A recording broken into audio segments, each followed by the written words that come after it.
Hello, my friends. Purim is just about upon us, so allow me please to share a thought with you. But first, let me talk about Pesach, which will be next month. There's an interesting halacha about the night of the Seder, in that we say Hallel the night of the Seder, but it's a different kind of Hallel from any other kind of Hallel that we say on any holiday or Rosh Chodesh. And that is, we don't say a bracha on the Hallel the night of the Seder. Why is that? There's a statement by Rav Haigon, an early medieval authority, who tells us that the Hallel that we say the night of the Seder is of a different quality. There's a regular Hallel, and then there's something called Shira, which is a song. The question is, what is the difference between a song and a Hallel? There had been a number of ideas that have been offered to explain this, but I think that one way of articulating it is as follows. A Shira is a spontaneous expression of gratitude and joy when an individual is personally experiencing something monumental in his or her life. When I actually feel that I am privy to a miracle, I sing a song of gratitude and praise. Hallel, by contrast, is an expression of thanks to commemorate something that happened to either myself or to my ancestors sometime in the past. To make a bracha on Hallel is appropriate because you're acknowledging that this is a formal duty that I have to acknowledge and commemorate something in my past. It is my religious duty.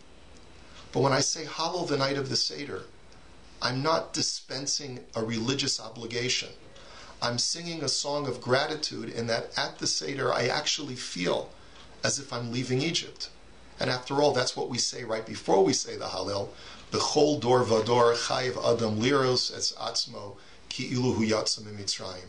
I have to actually view myself as leaving Egypt in order to be able to get to the level of Shira, in order to be able to say that kind of unique Hallel the night of the Seder. What does this have to do with Purim? Okay, let's jump back to our discussion of Purim. On Purim, do we say Hallel? No, we don't. The Gemara actually asks this question. Why don't we say Hallel on Purim?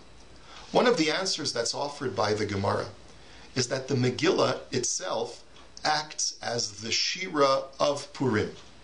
Now what that essentially means is that the Megillah itself is supposed to act as the surrogate for that expression of a personal experience of redemption and salvation.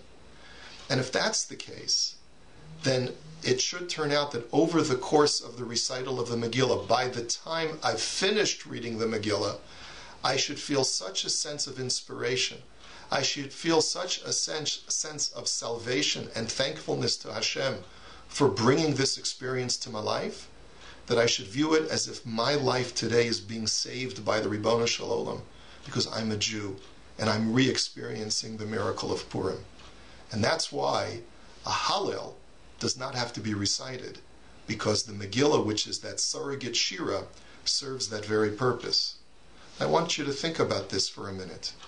Our rabbis are telling us that the Megillah reading is supposed to bring me to that state of Shira, where I'm actually experiencing that salvation in my life. And as the rabbis tell us, if I say Shira over leaving from slavery to freedom, then surely I should recite Shira from experiencing a transition from death to life, which is what happened at the miracle of Purim. Haman tried to destroy us and our lives were saved.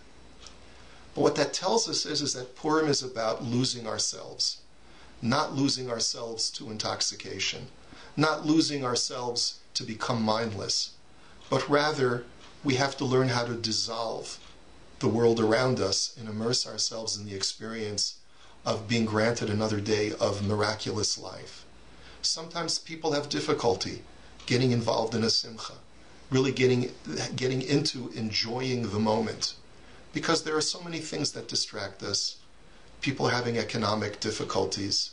There are people, unfortunately, who have health challenges. And sometimes the pressures of daily life and the weight that bears down upon us doesn't allow us to actually enjoy the moment and enjoy life as we're living it right now. But that's precisely what the rabbis did when they gave us the Megillah. They said, immerse yourself in that moment. Re-experience the fact that you have another day. You're a Jew. You're living freely. No one's persecuting you, no one's destroying you. And Baruch Hashem, Hashem is always with us in our lives daily, protecting us and saving us. And if there are things that present us with dark clouds that are looming over us, somehow we have to be able to, on Purim, be able to block those dark clouds and be able to just enjoy the moment of Purim and say, Baruch Hashem, I'm a Jew. Baruch Hashem, I have a God over me that's watching me constantly. Let's try and fulfill that on Purim so that we truly have a Chag Sameach, a Freilich in Purim to you all.